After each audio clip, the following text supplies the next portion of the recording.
Hello, welcome back to Priya cooking YouTube channel. ಇವತ್ತು ಏನು recipe ಮಾಡೋದು ಅಂತ ನೋಡ್ಕೊಂಡು ಬರೋಣ ಬನ್ನಿ. ವಿಡಿಯೋನ ಪೂರ್ತಿಯಾಗಿ ನೋಡಿ, ಗೊತ್ತಾಗುತ್ತೆ ರೆಸಿಪಿ ಚೆನ್ನಾಗಿ ಬರ್ತಾವೆ. ಸೊ ಇನ್ನೂ ನನ್ನ ಚಾನಲ್ ಯಾರು ಸಬ್ಸ್ಕ್ರೈಬ್ ಮಾಡ್ಕೊಂಡಿಲ್ಲ ಅಂದರೆ ಸಬ್ಸ್ಕ್ರೈಬ್ ಮಾಡ್ಕೊರಿ. ಇವತ್ತು ನಾನು ಅಕ್ಕಿ ಹಪ್ಪಳ ಮಾಡಿ ತೋರಿಸ್ತಾ ಇದ್ದೀನಿ. ಅಕ್ಕಿ ಅಂದರೆ ಅನ್ನ ಮಾಡಿ ಹಪ್ಪಳ ಮಾಡಿ ತೋರಿಸ್ತಾ ಇದ್ದೀನಿ. ಇದಕ್ಕೆ ಯಾವುದೇ ಹಿಟ್ಟು ಇಲ್ಲ, ಏನೂ ಇಲ್ಲ. ಈಸಿಯಾಗಿ ಹೇಗೆ ಮಾಡ್ಕೋಬೇಕು ಅಂತ ನಾನು ಹೇಳ್ತಾ ಇದ್ದೀನಿ.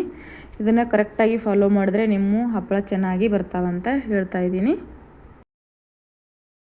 ಪರ್ಫೆಕ್ಟಾಗಿ ಬರ್ತಾವೆ, ಕರೆಕ್ಟಾಗಿ ನೋಡ್ಕೊಳ್ಳಿ. ಈ ರೀತಿಯಾಗಿ ಮಾಡ್ಕೋಬೇಕು. ನಾನು ಒಂದು ಗ್ಲಾಸಿಗೆ ಅಕ್ಕಿ ರಾತ್ರಿ ನೆನೆ ಹಾಕಿ ಬೆಳಗ್ಗೆನೇ ಇಟ್ಕೊಂಡಿದ್ದೀನಿ. ಮಾಡ್ತಾಯಿದ್ದೀನಿ. ಇದು ರಾತ್ರಿ ಕ್ಲೀನಾಗಿ ತೊಳೆದ್ಬಿಟ್ಟು ಅಕ್ಕಿನ ನೆನೆ ಹಾಕಿಡಬೇಕು. ಬೆಳಗ್ಗೆ ಮಾಡ್ಕೊಳ್ಳಿಕ್ಕೆ ಈಸಿಯಾಗಿಬಿಡ್ತದೆ. ಸೊ ಒಂದು ಗ್ಲಾಸ್ ಅಕ್ಕಿಗೆ ನಾನು 5 ಗ್ಲಾಸ್ ನೀರು ಹಾಕ್ಕೊಂಡಿದ್ದೀನಿ. ಹಾಗೆ 1 ಸ್ಪೂನ್ನ ಉಪ್ಪು ಹಾಕ್ಕೊಂಡಿದ್ದೀನಿ. ಹಾಗೆ ಒಂದು ಸ್ವಲ್ಪ ಹಪ್ಪಳ ಖಾರ ಹಾಕ್ಕೊಂಡಿದ್ದೀನಿ. ಸ್ವಲ್ಪ ಅಂದರೆ ಒಂದು ಟೇಬಲ್ ಸ್ಪೂನಷ್ಟು, 1 ಟೇಬಲ್ ಸ್ಪೂನು. ಏಕೆಂದರೆ ಒಂದೇ ಗ್ಲಾಸ್ ಇರೋದ್ರಿಂದ ಜಾಸ್ತಿ ಹಾಕಿದರೆ ಚೆನ್ನಾಗಿ ಟೇಸ್ಟ್ ಭಾಳ ಜಾಸ್ತಿ ಆಗಿಬಿಡ್ತಾವೆ. ಅಂದರೆ ಒಂದೇ ಗ್ಲಾಸ್ ಇರೋದ್ರಿಂದ ನಾನು ಸ್ವಲ್ಪ ನೋಡ್ಕೊಂಡು ಹಾಕಿದ್ದೀನಿ. ನಿಮಗೆ ಜಾಸ್ತಿ ಬೇಕಂದರೆ ಜಾಸ್ತಿ ಹಾಕೋಬೋದು. ನಾನಿಲ್ಲಿ ಲಾಸ್ಟಲ್ಲಿ ಯಾಕೆ ಹಾಕ್ತಾಯಿದ್ದೀನಿ ಅಂತಂದರೆ, ಇದು ಜೀರಿಗೆ ಫಸ್ಟಲ್ಲಿ ನೀರಲ್ಲಿ ಹಾಕಿದರೆ ಹಳದಿ ಆಗಿಬಿಡುತ್ತೆ ಅಂತ. ಸೊ ನಾವು ವೈಟ್ ಕಲರ್ ಬೇಕಾಗಿರೋದ್ರಿಂದ ಜೀರಿಗೆನ ನೀರಲ್ಲಿ ಹಾಕಿಲ್ಲ, ಕುದಿಸ್ಬಿಟ್ಟು ಎಲ್ಲ ಕಡೆ ಆಗುತ್ತಂತ. ಸೊ ಇದು ಒಂಥರ ಅಲ್ಲಲ್ಲಿ ಅಷ್ಟೇ ಬರಲಿ ರುಚಿ ಅಂಥೇಳಿ ನಾನು ಹಿಂದಿಂದ ಹಾಕ್ಕೊಂಡಿದ್ದೀನಿ. ಇದನ್ನು ಈ ಥರ ಮಾಡ್ಕೋಬೇಕು. ಜೀರಿಗೆ ಹಾಕಿದ್ಮೇಲೆ ಎಲ್ಲ ಮಿಕ್ಸ್ ಆಗಿಬಿಡ್ತೈತಿ. ಇವಾಗ ಬಿಸಿ ಐತಿ, ಸೊ ನೋಡಿಬಿಟ್ಟು ಮಾಡ್ಕೊಳ್ಳಿ. ಜಾಸ್ತಿ ಬಿಸಿ ಇದು ಆಗಿಬಿಡ್ತೈತಿ. ಇದು ಕೈ ಅಂಟ್ಕೊಂಡ್ರೆ ಸುಡ್ತೈತಿ ಕೈ. ಸೊ ನೋಡಿಬಿಟ್ಟು ಎಚ್ಚರಿಕೆಯಿಂದ ಮಾಡ್ಕೊಳ್ಳಿ. ಇವಾಗ ನಾನು ಒಂದು ಪಾತ್ರೆಗೆ ಹಾಕ್ಕೋತಾ ಇದ್ದೀನಿ ಸಪ್ರೇಟಾಗಿ. ಇನ್ನೂ ಸ್ವಲ್ಪ ಸ್ಮ್ಯಾಶ್ ಥರ ಮಾಡ್ಕೊಳ್ಳೋಣ. ಯಾಕಂದರೆ ಹಪ್ಪಳ ಅಕ್ಕಿ ಥರ ಇರಬಾರ್ದು. ಹಾಗೆ ಅಕ್ಕಿದೇ ಹಪ್ಪಳ ಅನ್ನದೇ ಹಪ್ಪಳ ಮಾಡ್ಯಾರಂತ ಗೊತ್ತಾಗಬಾರ್ದು. ಸೊ ಆ ರೀತಿಯಾಗಿ ಸ್ಮ್ಯಾಶ್ ಮಾಡ್ಕೋಬೇಕು. ನಂದು ಆಲ್ರೆಡಿ ಆಗಿದೆ, ಇನ್ನೊಂದು ಸ್ವಲ್ಪ ಮಾಡ್ಕೋತಾ ಇದ್ದೀನಿ. ನೀರು ಪರ್ಫೆಕ್ಟಾಗಿ ಹಾಕಿದ್ರೆ ಅಕ್ಕಿ ಅನ್ನ ಥರ ಇರೋಂಗಿಲ್ಲ. ಸೊ ಅದು ಮೆತ್ತಗಾಗಿಬಿಡ್ತೈತಿ. ಇವಾಗ ಈ ರೀತಿಯಾಗಿ ಸ್ಮ್ಯಾಶ್ ಮಾಡ್ಕೋಬೇಕು ನೀಟಾಗಿ. ನಾನು ಉಂಡೆಗಳನ್ನು ನಿಮ್ಗೆ ಯಾವ ರೀತಿ ಬೇಕು ಆ ರೀತಿಯಾಗಿ ಮಾಡ್ಕೊಳ್ಳಿ. ಮೀಡಿಯಮ್ ಸೈಜ್ ಬೇಕಂದರೆ ಮೀಡಿಯಮ್. ನೀವು ದೊಡ್ಡದಾಗಿ ಮಾಡ್ತಿದ್ರೆ ಡೈರೆಕ್ಟಾಗಿ ನೀವು ಅಲ್ಲೇ ಹಾಳಿ ಮೇಲೆ ಹಾಕ್ಕೊಂಡು ಮಾಡ್ಕೋಬೋದು. ಈ ರೀತಿಯೂ ಮಾಡ್ಕೋಬೋದು. ನಾನು ನಿಮಗೆ ತೋರಿಸ್ತೀನಿ ಆಮೇಲೆ ಅದು ಮಾಡ್ಕೊಂಡಿದ್ದು. ಇವಾಗ ನೋಡಿ, ನಾನು ಈ ಥರನೂ ಮಾಡ್ಕೋಬೋದು ನೀವು.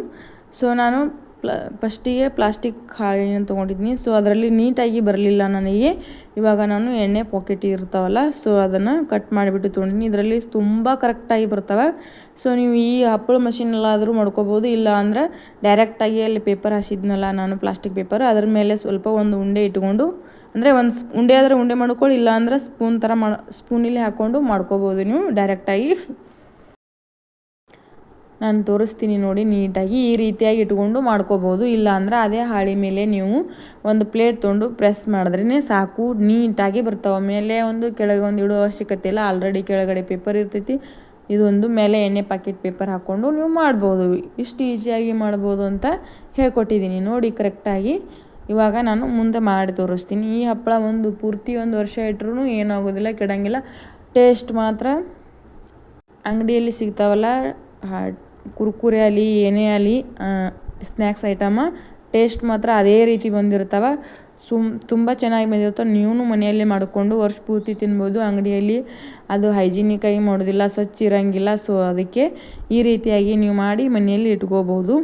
ಭಾಳ ಚೆನ್ನಾಗಿ ಬರ್ತವೆ. ಒಂದೇ ಗ್ಲಾಸ್ ಮಾಡಿದ್ರು ಒಂದು 50 ಹಪ್ಪಳ ಆಗ್ಯಾವ.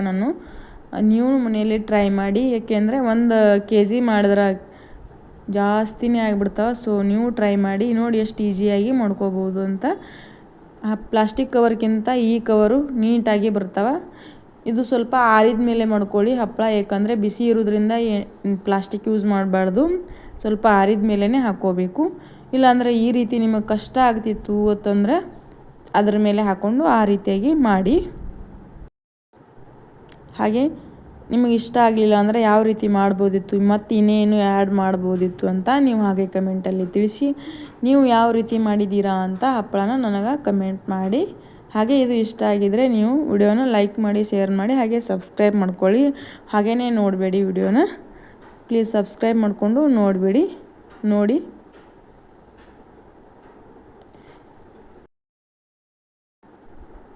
ನಾನು ನೋಡ್ತಿರ್ಬೋದು ನೀವು ಎಷ್ಟು ಬೇಗ ಆಗ್ತಾವಂತ. ಈ ರೀತಿಯಾಗಿ ಇದೇನು ಒಬ್ಬರೇ ಮಾಡ್ಕೋಬೋದು ನೀವು, ಜಾಸ್ತಿ ಜನ ಏನು ಬೇಕಾಗಿಲ್ಲ. ಜಾಸ್ತಿ ಜನ ಇದ್ದರೂ ಜಾಸ್ತಿ ಹಪ್ಪಳ ಆಗಿಬಿಡ್ತಾವೆ, ಜಲ್ದಿನೂ ಆಗಿಬಿಡ್ತಾವೆ. ನೀವು ಈ ರೀತಿಯಾಗಿ ಮಾಡ್ಕೊಂಡ್ಬಿಟ್ರೆ ಒಳ್ಳೆಯದು. ಹಪ್ಪಳ ಅಂತೂ ಭಾಳ ಚೆನ್ನಾಗಿ ಬಂದವು, ಟೇಸ್ಟಿಯಾಗಿ ಬಂದವು. ಒಂದು ಸ್ವಲ್ಪನೂ ಸೀಳಿಲ್ಲ, ಏನೂ ಮಾಡಿಲ್ಲ, ಎಷ್ಟು ನೀಟಾಗಿ ಬಂದವು ಅಂದ್ರೆ ಹಪ್ಪಳ. ನೀವು ಟ್ರೈ ಮಾಡಿರಿ, ಎಷ್ಟು ಚೆನ್ನಾಗಿ ಬಂದವು ಅಂತ ಹಾಗೆ ಕಮೆಂಟ್ ಮಾಡಿ ತಿಳಿಸಿ. ನಾನೀಗ ಪೇಪರ್ ಮೇಲೆ ಹಾಕಿ ತೋರಿಸ್ತೀನಿ ನೋಡಿ. ಇವಾಗ ಅದನ್ನು ಟ್ರೈ ಮಾಡಿರಿ, ಇದನ್ನು ಟ್ರೈ ಮಾಡಿರಿ. ಮಷಿನ್ ಇರಲಿಲ್ಲ ಅಂದರೆ ಈ ರೀತಿಯಾಗಿ ಮಾಡ್ಕೋಬೋದು ನೀವು. ಏಕೆಂದರೆ ಮಷಿನ್ ಇರೋದ್ರಿಂದ ಕೆಳಗಡೆ ಒಂದು ಮೇಲ್ಗಡೆ ಒಂದು ಪೇಪರ್ ಹಾಕಬೇಕಾಗೈತಿ. ಸೊ ಇದಕ್ಕೇನೂ ಇಲ್ಲ, ಡೈರೆಕ್ಟ್ ಇದ್ರ ಮೇಲೆ ಒಂದು ಪೇಪರ್ ಮೇಲೆ ಹಾಕಿಬಿಟ್ಟು ಇನ್ನೊಂದು ಪೇಪರ್ ಹಾಕಿಬಿಟ್ಟು ಈ ಪ್ಲೇಟಿಲೆ ಪ್ರೆಸ್ ಮಾಡ್ಕೋಬೋದು. ಇವಾಗ ಮತ್ತೆ ನೋಡಿ ದಪ್ಪ ಆಗಿತ್ತಂದ್ರೆ ಸ್ವಲ್ಪ ಇನ್ನೊಂದು ಸ್ವಲ್ಪ ಪ್ರೆಸ್ ಮಾಡಿಬಿಡಿ, ಎಷ್ಟು ನೀಟಾಗಿ ದೊಡ್ಡದಾಗಿ ಬರ್ತಾವೆ. ಈ ರೀತಿ ಮಾಡ್ಕೋಬೋದು ನೀವು, ಎಷ್ಟು ನೀಟಾಗಿ ಬರ್ತಾವೆ ನೋಡ್ತಿರ್ಬೋದು. ದೊಡ್ಡದು ಬೇಕಂದ್ರೆ ಜಾಸ್ತಿ ಇದು ಹಾಕ್ಕೊಳ್ಳಿ, ಇಲ್ಲಾಂದರೆ ಚಿಕ್ಕದಾಗಿ ಬೇಕಂದ್ರೆ ಜಾಸ್ತಿ ಹಾಕೋಬೇಡಿ, ಸ್ವಲ್ಪನೇ ಹಾಕ್ಕೊಳ್ಳಿ. ಇವಾಗ ನೋಡ್ತಿರ್ಬೋದು ನೀವು, ನಾನು 2 ಸೈಜ್ ಮಾಡಿದ್ದೀನಿ, ದೊಡ್ಡದೂ ಮಾಡಿದ್ದೀನಿ, ಸಣ್ಣದೂ ಮಾಡಿದ್ದೀನಿ. ಈ ರೀತಿಯಾಗಿ ನೀವು ಮಾಡ್ಕೋಬೋದು.